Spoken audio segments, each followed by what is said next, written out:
Buenas tardes a todos, bienvenidos a Findes. Son las 18 horas del día 25 de febrero.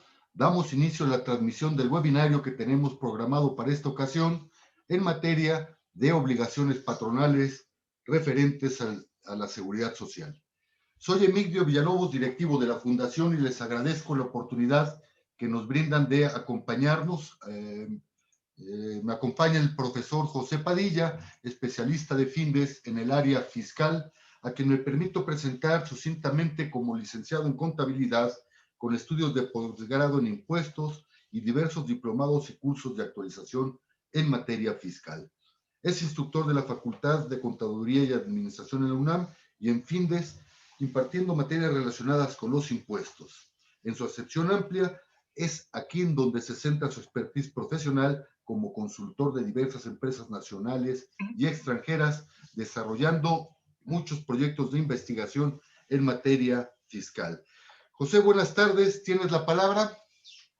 ¿Qué tal, Emigdio? Buenas tardes. Pues muchas gracias por esta invitación y pues con todo gusto arrancamos. Voy a hacer una presentación para platicar sobre el tema que nos ocupa, que son principales obligaciones patronales en materia de seguridad social. Bien, partamos entonces de la Carta Magna para que tengamos conocimiento que estas obligaciones patronales devienen o tienen su fundamento en la Constitución Política de los Estados Unidos Mexicanos, específicamente el artículo 123, apartado A, que se refiere a qué?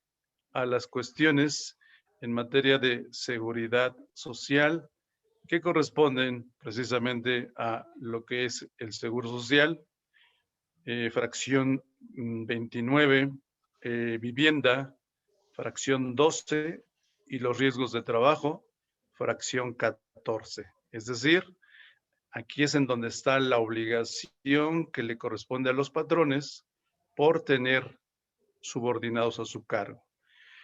Vienen después las leyes reglamentarias de este artículo 123, apartado A constitucional, y solamente es para que lo tengamos presente, que es el artículo 1 de la Ley del Seguro Social, que reza lo siguiente: la Ley del Seguro Social es de observancia general en toda la República en la forma y términos que la misma establece. Sus disposiciones son de orden público y de interés social. Se puede traducir a que la seguridad social que debe de ofrecer el patrón a sus trabajadores es de carácter obligatorio y es en todo territorio nacional.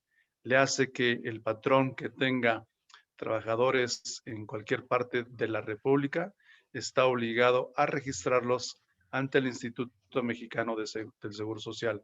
Así también la ley del Infonavit en su artículo primero reza lo siguiente: esta ley es de utilidad social y de observancia general en toda la República. En español, la tienes que acatar, estés en donde estés, en cualquier parte de esta República. Bien. Estas contribuciones que corresponden a las aportaciones de seguridad social, pues hay unas que son a cargo del patrón y otras que son a cargo del trabajador. También hay aportaciones de vivienda. Estas solamente le corresponden a los patrones, y también cuotas de retiro que también corresponden a los patrones, que en términos generales las cuotas del Seguro Social vienen por cada una de las 5 ramas de seguros, y estas están tuteladas por el artículo 11 de la Ley del Seguro Social.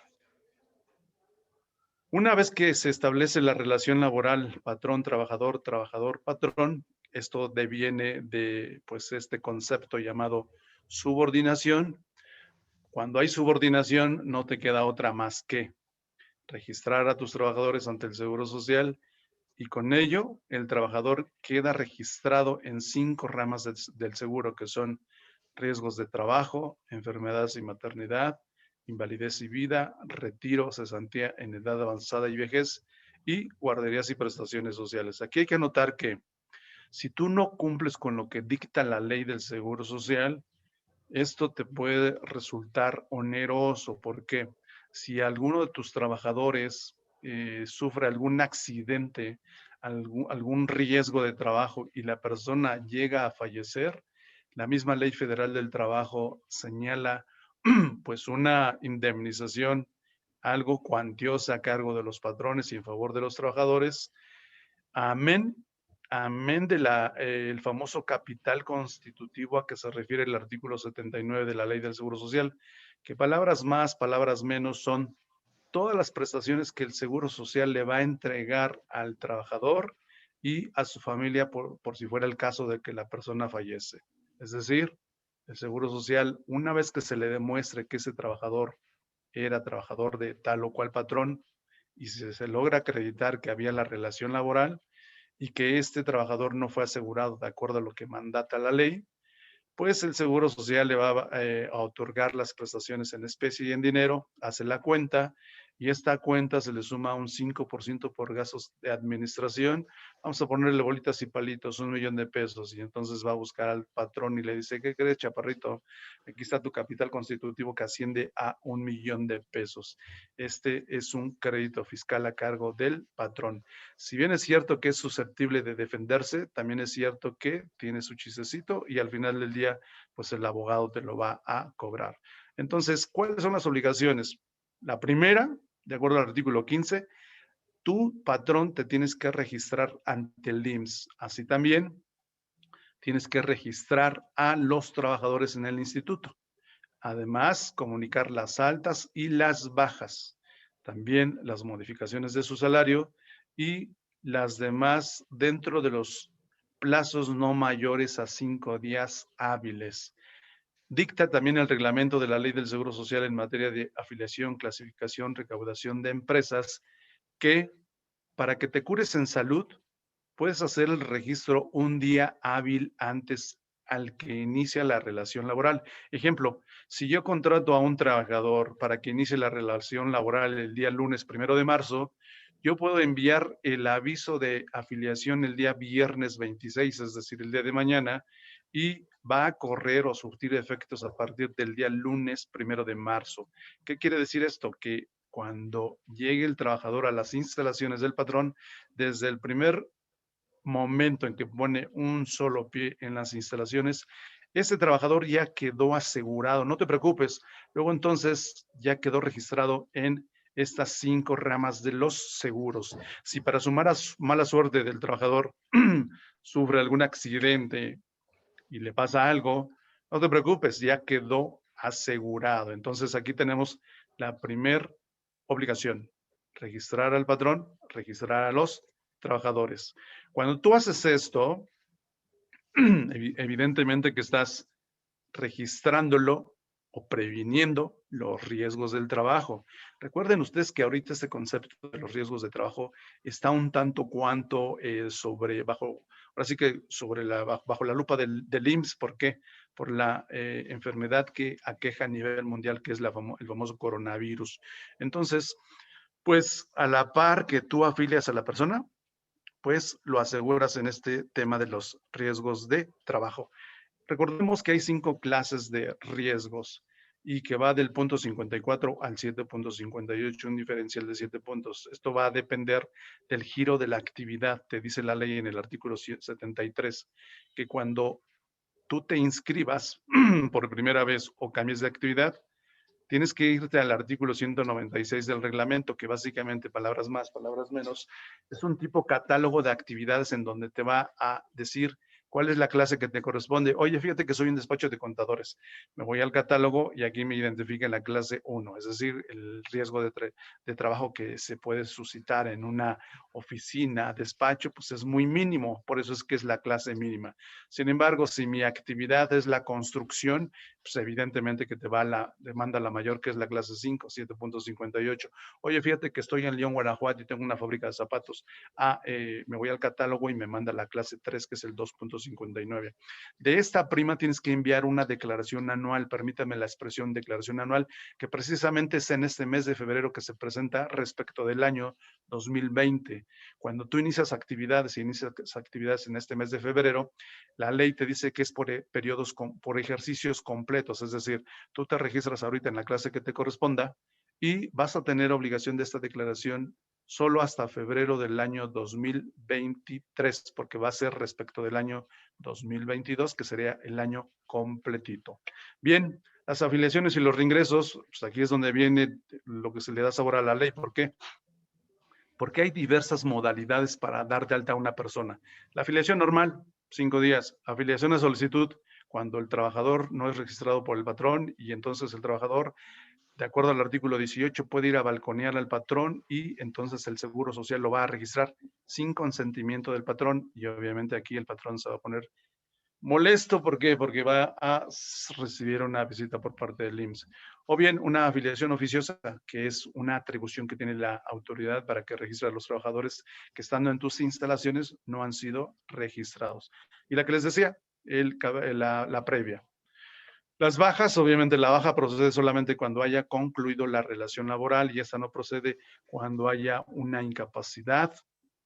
Entonces, oye, pero fíjate que se me olvidó presentarle y la baja la tuve que haber presentado desde allá por mediados de enero. Híjole, chaparrito, la mala noticia es de que de allá para acá vas a seguir pagando las cuotas obrero-patronales. Por eso aquí es muy importante conocer en qué momento tengo que presentar el aviso de baja. Ese es por cuanto hace la obligación número 1.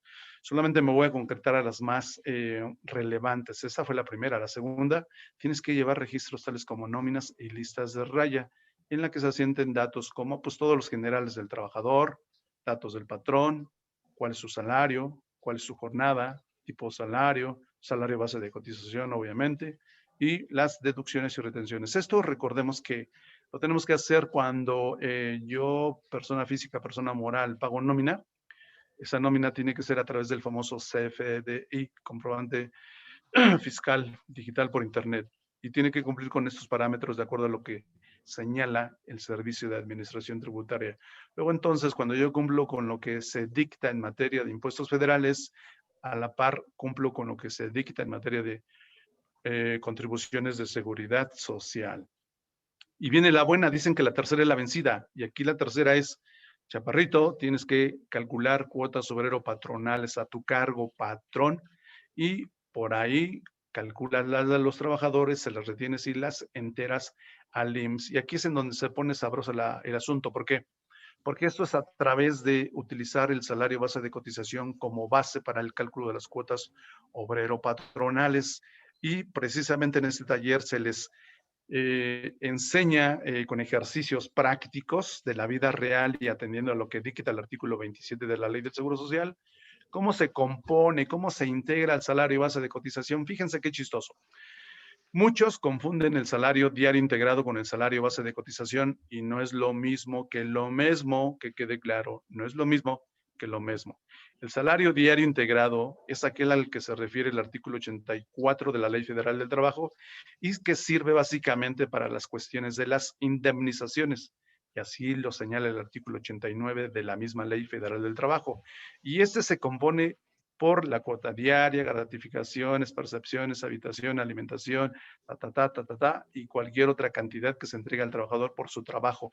Digo esto, ¿por qué? Porque en la jerga ya, cuando lo aterrizamos a la vida real, pues por ahí uno implementando ciertas estrategias, permítame llamarlas así, puede uno abatir la base para pagar las cuotas obrero patronales en base precisamente a lo que dicta la ley, pero obviamente conociendo bien a bien lo que dice la ley, porque si lo aplico de manera literal, no la vamos a poder utilizar en nuestro beneficio. Ok, esto es por cuanto hace el salario diario integrado, pero el salario base de cotización es otro.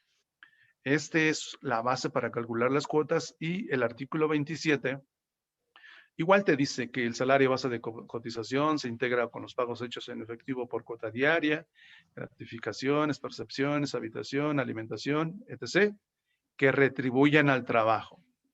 Y luego termina ese párrafo primero, oración primera, y viene la oración segunda, que te dice que se excluyen del salario base de cotización, dada su naturaleza, los siguientes conceptos, así como te lo indico en este esquema. Y vienen 9 fracciones que son las que regulan los conceptos que no integran salario base de cotización. Ejemplo, las herramientas de trabajo. Pues eso, aunque no lo dijera la ley, es obvio, y dicen que lo obvio no amerita explicación, ¿Cómo carajo yo habría de integrar la herramienta que le entrego a los trabajadores como parte de su salario? Pues es obvio, pero bueno, ahí está en la ley. Vamos a poner otro caso. El fondo de ahorro, le doy como prestación fondo de ahorro al trabajador. Dice la fracción segunda que el fondo de ahorro no integra siempre y cuando las partes que aporten, patrón, trabajador, sean por igual. Y se me ocurre que el patrón quiere aportar el 13% y al trabajador le tendría que retener el 13%. Alguno diría, ¿y por qué 13%? Dicen por ahí que el 13 es de mala suerte. Fíjense qué chistoso, porque aquí estando en la ley del Seguro Social tengo que remitirme a la ley del impuesto sobre la renta, porque el fondo de ahorro, al ser un concepto de previsión social, para que sea deducible en renta tengo que cumplir con ciertos requisitos, entre ellos el que se refiere al artículo 27, fracción decimoprimera, que dice que como es previsión social se tiene que entregar de manera general, y no puede rebasar del 13% del salario de la persona, del trabajador. Entonces ahí está la explicación de por qué el 13%.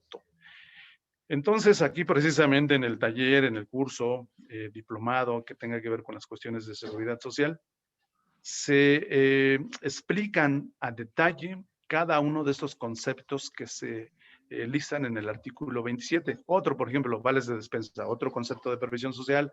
La ley del Seguro Social te dice que se los puedes dar en especie o en efectivo. Ojo, no le hagas tanto caso en esta parte. ¿Por qué?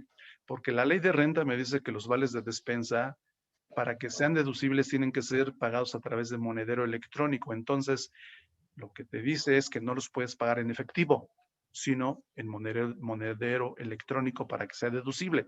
La ley del Seguro Social te dice, no me importa, págalo como te pegue la gana, pero entonces no puedes hacer eso. Tienes que recurrir y acatar lo que dicta la ley de renta, porque al final la ley de renta te dice la mecánica para calcular el impuesto gravable.